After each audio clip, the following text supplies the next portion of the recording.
Hi, this is Jay Billis of ESPN, and you're listening to the ML Sports Platter.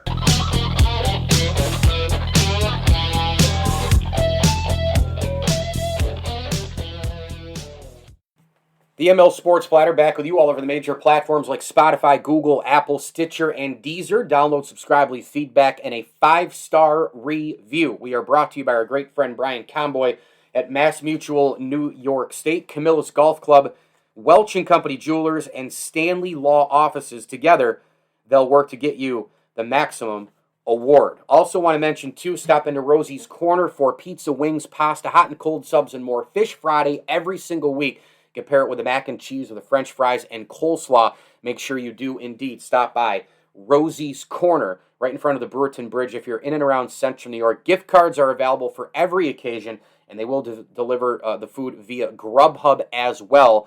It's great there, man. Try the Gold Fever or Garlic Parm wings as well. They're to die for. Rosie's Corner, a proud ML Sports Platter sponsor. Can't wait to talk to our next guest of the show. He literally graduates from St. Bonaventure University and literally goes ba-boom right into it. He is now the University of Wisconsin football and basketball beat writer for 247 Sports. Absolutely incredible early young career.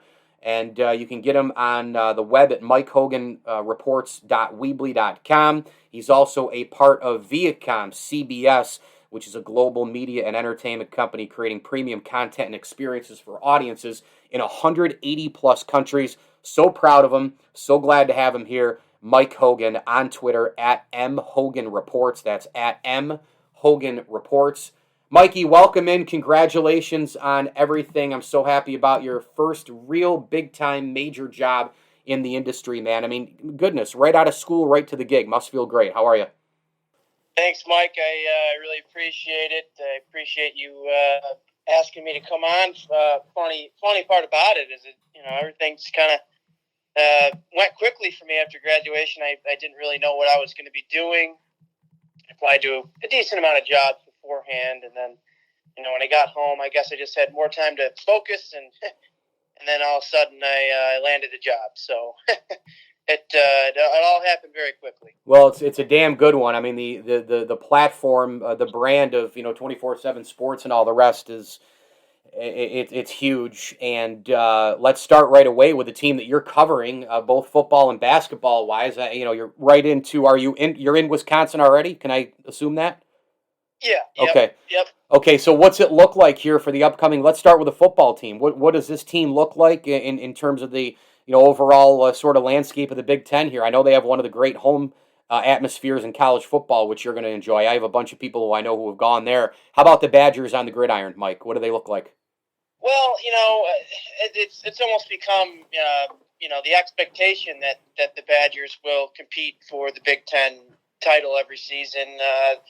It almost feels like every year that the team to beat in the west side of the conference, and I think that Badger fans aren't expecting anything less than another appearance in the Big Ten championship game this year, and they certainly have a pretty veteran team to do it. I'd say. I mean, the big storyline going into the season is going to be the quarterback Graham Mertz, very very highly regarded. Coming out of high school, he had his moments last year as well. As a freshman, he blew up against Illinois, had his best game. Very efficient, couple touchdown passes, and then he, obviously you can't put the one thing I guess I've learned is you can't put too much stock into what happened last year because the season was so wonky. The Big Ten started late, and then Wisconsin had a COVID outbreak, and then Mertz tested positive, and then he apparently got injured later in the season. So I think that this is a big year for him. This year, Badger fans are expecting him to take another step. Another thing I kind of sense is that they don't have the big name running back right now that they usually have. You think of Wisconsin, you think of guys like Dane and Melvin Gordon and Jonathan Taylor and Monte Ball. They've had so many great ones over the years, and this year, they're really people. Jalen Berger, who's going to be a sophomore, figures to be the starter, but nobody really knows a whole lot about him and how good he can be. And then behind him, nobody really knows what the depth will look like there. So the running back position is definitely more of a question mark than it has been in previous years for them. And then everybody, of course, is expecting their defense to be, consistent as usual. Last year, they did struggle to get to the quarterback, only 11 sacks, I believe, in the 7 games they played. Now, obviously, that's a very small sample size of games, but the people do wonder how good the pass rush is going to be this year as well. So that's really the sense I'm getting so far. My first week on the beat. Another point I guess I'd make is their wide receivers. They have even their tight end. That's a very veteran group. So I think just relating that back to Graham Mertz at the quarterback position, he's going to have a lot of options, guys to throw to, veteran guys. He really liked hooking up with tight end Jake Ferguson last year. He's going to be a fifth-year senior this year, so I think, and obviously people regard him as one of the best tight ends in college football, so I think that that will certainly help his cause this year. But yeah, Mike, that's really the sense I'm getting so far. So one great thing, obviously, is going to be, not only do you get this gig and you're in just the middle of, just the phenomenon of Wisconsin sports and the passion of those Wisconsin sports fans. Those sports fans are going to be in the stadium this year.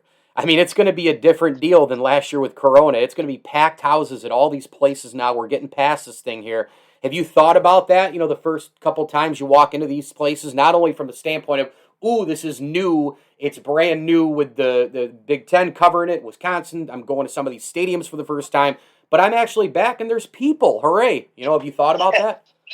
Yeah, I have thought about that a little bit, and especially after, I covered, the Bonnies this past season, and just seeing the Riley Center empty was different. I would say that I think I focused a little bit more overall on my work. That you didn't have the student section right behind me, screaming, but I missed that. I missed that part of it, and I'm definitely looking forward to seeing packed houses and people out in the parking lots tailgating, having a good time.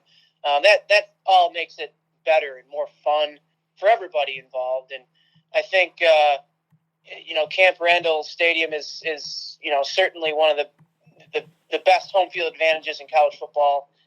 That place is rocking every home game, regardless, of who's in town. If it's Eastern Michigan or Penn State week 1, everybody's excited to be there. It's a great atmosphere, great college town. The students are great there. And just like you said, the passionate diehard fans, they really make game day special there. And, they have some big ones at home this year. They have Penn State, like I said, in week 1. Michigan is coming to town. That's always a big one for them. They do play.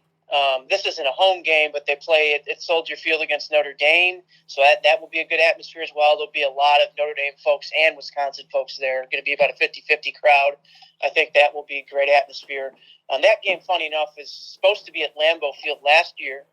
They were supposed to start the series last year at Lambeau Field, but they couldn't do that. So they're doing the second. This was supposed to be the second game, at Soldier Field, and then in 2026, I believe they're going to do the Lambeau Field game. So that will be, fun for Badger fans and Notre Dame fans. I certainly would prefer if the game was at Lambeau Field this year, because I just think it's better than the Soldier Field. But Chicago will still be a great atmosphere for that one. So yeah, definitely a lot of exciting storylines and for Wisconsin football this year. And Jack Cohn, their starter, or one of their quarterbacks from last year, started a couple games. He transferred to Notre Dame, so he could start. That'll be an interesting storyline there. And then Brett Bielema is coaching at Illinois, so that will be former Badger coach Brett Bielema facing off against his former program. That will be an interesting one as well. I think a lot of Wisconsin fans have that one circled on their schedules. Yeah, I think the Big Ten is going to be amazing this year. I really do. We're talking with Mike Hogan at M Hogan Reports on Twitter, the Badgers football basketball beat writer for 247 Sports, recent graduate of the best school in the land as well, St. Bonaventure University. Jim Leonhard is an interesting figure here. You're going to have an opportunity to cover. He was one of the hardest hitting safeties in the NFL for a good amount of time. He played when you were when you were a youngster, though. But old man Moses over here remembers him. He started his career a few years after I was out of college. He played for the Bills, Ravens, Jets, Broncos, Saints, Browns, and he's on this Wisconsin staff. And all you hear about is his rise and his knowledge of the game and how he is really making a major impact on Badger football, Big Ten football, and he could be a head coach someday as defensive coordinator and working with the safeties.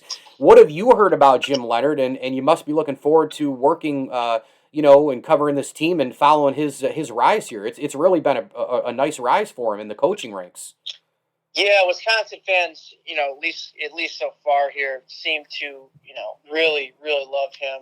Obviously, he played collegiately there. Yeah, that's true too. Yep. So, fans, he's a household name there. Obviously, like you mentioned, a 10-year NFL veteran, one of the most underrated safeties, I think, in NFL history, at least recent history. They love the guy. Obviously, he's somebody who, might have a little bit more modern knowledge of the NFL, and I think players certainly benefit from that. They have a couple of good safeties on the roster right now. They're definitely working to find some depth, and I can just imagine being a safety in that program right now, learning from Jim Leonhard just has to be amazing recruiting draw. That's somebody who's, like you said, very accomplished in the NFL. It's interesting because I did read up a little bit on him before, I took the job, and he actually had a chance to take the Green Bay Packers defensive coordinator job. Yes. He turned that down. Yeah. He turned that down to stay with UW. So I think, he seems like he's very loyal to the program. I didn't read much up on his reasoning for staying with the program, but, I definitely can see him, in the future either becoming the head coach there or somewhere else, or even maybe he's not ready for the NFL yet, and maybe he wants to stay at the college level for a little bit more. But the possibilities seem endless for Jim Leonhard, considering the job he's already done at Wisconsin and what is the outlook for him this year and then in the future there. Okay, how about the basketball side of things? You talk about the best conference in college basketball, and it's been probably arguably the ACC's fallen off here, and the Big Ten is right up there, right? And so you got Juwan Howard at Michigan, Michigan State and Izzo. You've got Wisconsin. It's a really good conference. How does Wisconsin sort of fit into the mix here when we get closer to Gulp winter? I don't even want to say the word, but winter. Well, this year I think Joe Leonhardi put out his way too early bracketology the other day, and he had Wisconsin on the bubble, I think the first 4 team out. And I think I kind of agree with that, at least so far. What I've learned about the program so far. A lot of freshmen, a lot of new faces this year. I read an article on The Athletic about how Greg Gard's going to have to get used to and learning a lot of new names this year.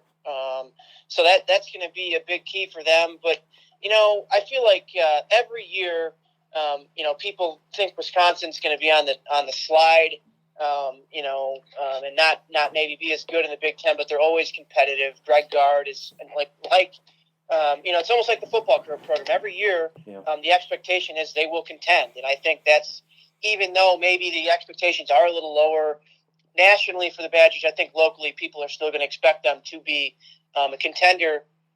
Maybe not expecting them to win the Big Ten, but certainly contending in the top 4 or 5 in the conference, and have a decent seed in the Big Ten tournament and compete there. I think it's going to be a matter of them just getting better as the year goes on. This year, I think, for example, just using my background with covering Bonnie's basketball, Mike, I think fans. Sometimes the season doesn't start out great, but Mark Schmidt always has those guys playing at a pretty high level at the end of the year, no matter how many new guys or veterans are on the roster. So I think that's kind of what I'm expecting from the Badgers basketball team this year. Is just developing throughout the year and becoming a better team as time goes on. So I think it's reasonable to expect that they'll compete for sure. All right, I got one more on the Wisconsin side, and then I want to get into Bonnie's expectations for the upcoming hoop season, which are through the roof. I'm sure you saw the recent Yeah. athletic post that has them as the number one, mid-major teams to watch going into this year, and it's way early as you use the term of top 15, top 20, the rankings and all. It's like it's wild to think of Bonaventure in that group, but from the last Wisconsin question that I wanted to ask you, recruiting. Recruiting is obviously, as you know, it's the backbone of roster building and competing and staying at the top, staying competitive, getting back to competitiveness if you have been struggling, whether you're a Power 5 or a MAC school or whoever, recruiting is huge. Where is Wisconsin right now in both sports, football, basketball? Is it looked upon as, by many in the Midwest, outside the Midwest? Is it looked at as a top 10, 15 program in football? Is it looked at as a top 25 program in basketball? Are they looking for specific players in specific sports? Give us the state of the union here, sort of the overall outlook on recruiting for both Badger football and basketball. Where does it go in line with everybody else?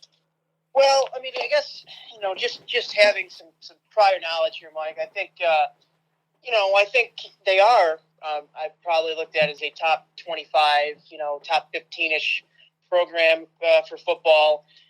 You do notice a lot of Midwestern players on the roster. That's pretty standard, I guess, in the Big Ten. I would almost compare it.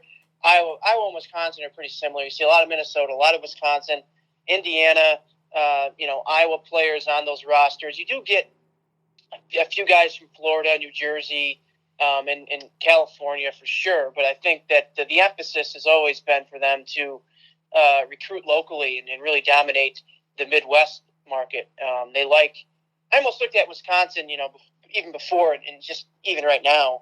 As I go on my way with this job, is a very gritty program, very gritty recruiting style. They like to keep guys in state. They like to keep guys in the Midwest. I think that's the same could be said for basketball, Mike. I think they like to recruit in the Midwest, and certainly, I don't know if I'd put them up there on Michigan's level right now, recruiting wise, but I think. I certainly think that they're one of the top Big Ten teams in that regard. By the way, Juwan Howard, man, does he have it going on at Michigan or what? My goodness, remember Beeline leaves for the NBA, and obviously that was he was there for 20 minutes. But man, they haven't missed a beat, and it looks as though Juwan Howard, and it's funny because Syracuse men's lacrosse just hired Gary Gate, and I'm thinking to myself, the Gary Gate thing for Syracuse lacrosse could work the same way with Juwan Howard being that name. Where, yeah, sure, the youngsters don't, they didn't live through your career, but these kind of guys, like the Fab Five guys and a Gary Gate and, big names, they connect generations and connect, that sports, families across the board and recruiting and social media now. Everything's kind of intertwined. Man, I tell you what, Michigan's going to be around for a while with him there, I think. Yeah, and it sounds like Juwan Howard's somebody who's not interested in going to the NBA, at least right now. So I think you're right on that. I think they are going to be a force to be reckoned with for a little while here. And it just seems like, even after Howard leaves, I mean, you got so many good assistants on that staff. And I don't think Phil Martelli, a former Atlantic 10 guy, is going to stick around too long. I can't imagine. But that's another thing, too, that I've always been impressed with how well that kind of relationship works. You almost have two head coaches on that coaching staff in Howard and Martelli. A younger guy in Howard who's learning from the elder Martelli, who is, of course, very accomplished head coach in college basketball. Yeah, he was crushing it at St. Joe's when I was a student at Bona. Let's talk Bonnies. You covered this team the last few years, Mike. They're going into uncharted waters, man. I mean, this 21-22 season with everybody coming back, the big three, who they've added, the transfer portal, the expectations are absurd. Do you think this team will be able to handle those expectations? Yeah, I do. I certainly do. And I'd be surprised if they weren't able to handle them. I think this group is, knows how good it is, and I think it knows how hard it still has to work to be respected. I think Mark Schmidt, of course, we know he's somebody who's not going to really pay much attention to, he's going to say it's great that we're getting this attention. Of course it is. It's great for the program, great for the university, but we still have a job to do. Their job to do is win games and live up to those expectations. And I think they're ready for that. I think it's been a couple of years in the making. We saw this group when they were freshmen, some of them, Oshuni, Welch, Lofton, when they went to the Atlantic 10 title game, they were still pretty good as sophomores, but I think they're still kind of getting used to not having an accomplished or a very strong veteran on the team in Stockford and Griffin, who had both graduated after that 2019 run. I think these guys are ready for it. They have the leadership. They have the pieces on the roster to do it. I mean, last year, they did it with pretty much playing 5 guys the whole year. Now they have some intriguing options on the bench. I think that's one thing that, Mark Schmidt said that a couple times last year, that this is the way we've done it for a while. We've played 5 guys. We've always been reliant on our starters, but I think that just the way they've picked up some transfers this offseason, I think that they made it an emphasis to get some guys, better scorers off the bench, who can give some of these guys a breather. I think that's important. But Mike, I think they're going to live up to expectations. Like I said, I'd be surprised if they didn't. I just think that they have the right coach, the right mindset overall. I think that they're a program it's never going to, get too lost in those kind of preseason things. I think they know what the goal is. I think they know how high their ceiling is, and it's endlessly high. And I think that they're not going to get too wrapped up in the hype. I think they're going to be the same team they were last year, mindset wise, and they're just going to get after it. And that's what Mark Schmidt teams do. University of Wisconsin football, basketball beat writer for 247 Sports on Twitter at M Hogan Reports. Recent graduate of the class of 2021 at St. Bonaventure University, and just a really great, accomplished college career on campus, off campus, doing so many different things and freelancing and all the rest. Mike Hogan. Mike, I'm really proud of you. I'm really happy for you. Thanks for coming on. Continued success, and trust me, you won't need me, but if you need anything, shoot me a text or a call, or if there's anything I can ever do, I'm always there for you. Mike, I appreciate you having me on. Always willing to come on anytime you need me. Certainly will reach out if I need anything. The ML Sports Platter is brought to you by our great friends over at Stanley Law Offices. Together, they'll work to get you the maximum award. Go ahead and log on to StanleyLawOffices.com for more information. That's StanleyLawOffices.com. Tip of the cap, thank you as well to the Swan and Whitaker families, as well as Prestwick Golf and Axe Exotic Pets. If you're in and around Central New York, make sure you stop by Axe Exotic Pets today on Route 11. They've got the turtles and the snakes and the specialty birds. They've got a bunch of different equipment and accessories as well, including jumbo aquariums and a heck of a lot more at Axe Exotic Pets. Be sure to stop by there. Grab your exotic pet or accessories for your current pet at home. I'll tell you what, Mike Hogan's got it going on. He's going to be great at that gig out in Wisconsin. So looking forward to following that and Big Ten football and the like. I wanted to close the podcast just kind of looking at this Tampa Bay Lightning team, and again, they're going to have the challenges like everybody else. They're trying to win back-to-back Stanley Cups. They're trying to build a little bit of a dynasty here and all the rest. We've seen this before with, the Pittsburgh Penguins and the Blackhawks and the Kings, in recent years winning Stanley Cups, where eventually you got to pay people and eventually you got to get rid of people and then, find people on the cheap and fill holes. And that's what makes it so hard. And, building depth and consistency with a salary cap, right? And so, and the competition's only going to get better. Every single year, you're going to have a bigger bullseye in your back. This team has knocked on the door so many times with the Stanley Cup and finally broke through and won it last year. Now, this year, this team might be better. But I think because of the management that they have, the front office and what they've already proved here through the year, starting with Steve Yzerman, I think that they're going to not only be around here for at least a couple more years, but I think they're going to be at a championship level for a couple of more years. Now, look, we might fast forward down at 2025, 2026 and say, well, that Lightning, that was a great run, but man, now you got to make decisions, right? Because we're talking about that with the Penguins right now, right? It's like if you listen to hockey shows, you read articles, what are they going to do with Crosby? What are they going to do with Malkin?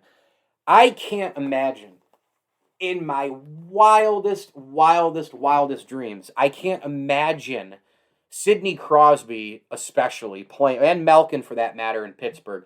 I can't imagine those guys in another uniform. It's gotten to the point in Pittsburgh where Sidney Crosby, it's like he's their Derek Jeter. He's their Tom Brady as a Patriot type of a thing. And so, that might very well be the case down the line with a Kucherov or a Braden Point with the Tampa Bay Lightning. Playing in this organization for a decade or whatever, and they're coming out of what was championship time and the championship years and trying to build a dynasty and the like. It's gonna be fascinating to watch this Lightning team. But as long as they can keep, I think there are 5 guys I look towards here who are really like the backbone of this team to keep it going and stay up at a high level. I think management can kind of build around and fill in pieces and keep it going. There's guys I think are pretty much irreplaceable. And this happens on rosters all the time. It happened in Pittsburgh with Marc-Andre Fleury and Crosby and Malkin. It happens with the big guys, the big 5, the 6 or whatever, or a character guy. I think Andrei Vasilevsky in goal is one for sure. I just think it's a really, really, really, really important thing that they just have him for the long haul. And we know goalie's the most important position in the postseason. He's the backbone of the team, and he's super important. Tampa Bay's done a great job building up the middle as well, and with two-way defensemen. And Victor Hedman is probably the best defenseman in hockey. He's another irreplaceable guy on this team. When I watch Braden Point in the postseason, I think Braden Point is actually the most important offensive player on the team, even more important than Kucherov. I mean, the guy is everywhere. The guy, he plays both ends of the ice. He is in front of the net, clogging things up. And, we talk about those net front players in hockey, how important they are. He can tip pucks in. He can actually shoot and score. He's great on the breakaway, on the outlet pass. He can give the outlet pass. So, Braden Point, by the way, is only 25. I mean, that's another thing with hockey these days. These guys are 22, 20, 21, 24, 25. Braden Point's 25 years old. He is building some kind of career in a Lightning uniform. I just think he's a huge part. I think Kucherov would probably be another guy to obviously add in there. I mean, when he's on, he's unstoppable. I mean, he's got to be into the upper echelon there. And then from there, you've got a lot of different options. Some guys on the team, they were acquired. Tampa Bay now can win the 2-1 game with grit, right? And they've shown that. They pick up a Blake Coleman, they pick up a Patty Maroon, right? They pick up these guys, and that's been, I think, the difference in them from just being a conference finalist to a Stanley Cup champion is being able to win games, win in the trenches, kill a couple extra penalties, things of that nature. Obviously, it helps to have Vasilevsky standing on his head all the time, but the grit has been a big difference. But I don't know if I can take one of those guys because they're, they came in from another place and they're not, kind of franchise cornerstones, and free agency does happen, and with the cap, you might get a Patty Maroon in. He wins a cup with the Lightning, he wins a cup, the Blues. And all of a sudden his market goes up a little bit more, and then you can't afford him because you got to pay him another, $1.5 million when he becomes a free agent. Those are the realities of general managers in the NHL. It's like, oh, we added these 2-3 pieces, we win the cup, and man, we'd love to have him back, but look at Alex Pietrangelo, right? With the Vegas Golden Knights, right? I mean, this is a guy who has had a really, really terrific career, and he had a really odd end to the year with Vegas, but has crushed it in the postseason. He's been probably their best defenseman, and was with the St. Louis Blues for parts of 12 seasons. He's been elite for a long time. He was a captain of the Blues. But eventually, after all that happened, you win the Stanley Cup 2019, ties the league lead in playoffs and assists. Notably, everybody knows he scored the clinching goal in the Stanley Cup Game 7. And it's, Cap can't do it. Like, his rise in a 3 to 5 year period and winning the Cup, like, St. Louis couldn't keep him. So now he's in Vegas. Those things are going to happen to Tampa. It happens to everybody. It's happened to every champion, repeat champion for the last, few decades. It happens. But I'll tell you the guy I would also pick in this group of 5, and that is Sergachev. Mikhail Sergachev, the defenseman for the Tampa Bay Lightning. I tell you what, he's only 22 as well. I think he has an opportunity to be a cornerstone defenseman for this team. There's another guy who I would also pick from the defense group. So there may be 6 guys here, I guess. Eric Cernak, whose unbelievable rise. It's been really something to see. He's only 24 as well. Remember, he was in that, I think it was the Ben Bishop trade a few years back. A remarkable player. So when you get Hedman, and by the way, Cernak and Ryan McDonough have really come together. A wily veteran and the youngster, and that 1-2 punch on defense has been terrific. But you have Hedman, you have Sergachev, you have Vasilevsky, Braden Point, Kucherov. I tell you what, man, these guys,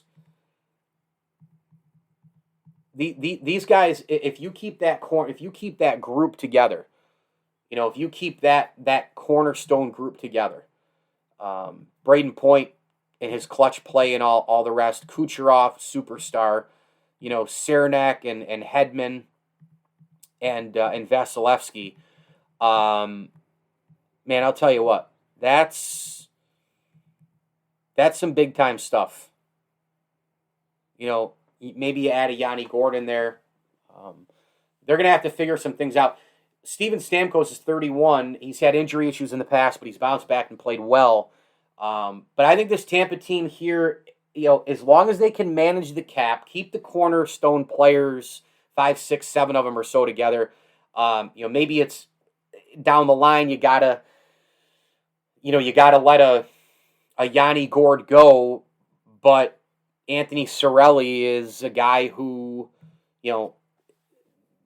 you rely on more, right? Like he's a guy who is on the second power play unit. Stamkos is there. I don't know how long he'll be there. Assuming down the line, 3-4 years down the line, Stamkos, some of these guys are going to be gone.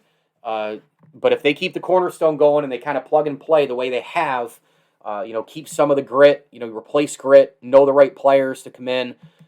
This Tampa Bay team, I think they might have a couple more cups in them. I really do. They've been fun to watch.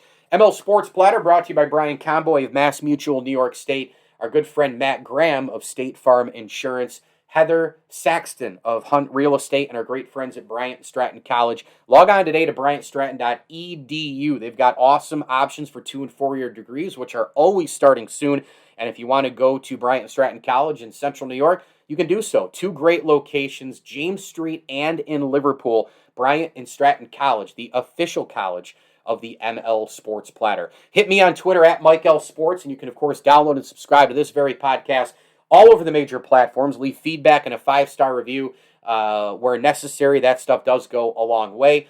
Videos out on all the platforms, my ML Sports takes, my 9-Minute with Mike Lindsley videos, TikTok and YouTube, IGTV, Instagram, and, of course, Twitter and Facebook as well. Big time thanks to Mike Hogan. He's going to do awesome things covering Wisconsin Badger football and basketball. Don't forget to also hit me on Facebook and Instagram, ML Sports Platter as well. Thanks for listening. As I always tell you, enjoy the games.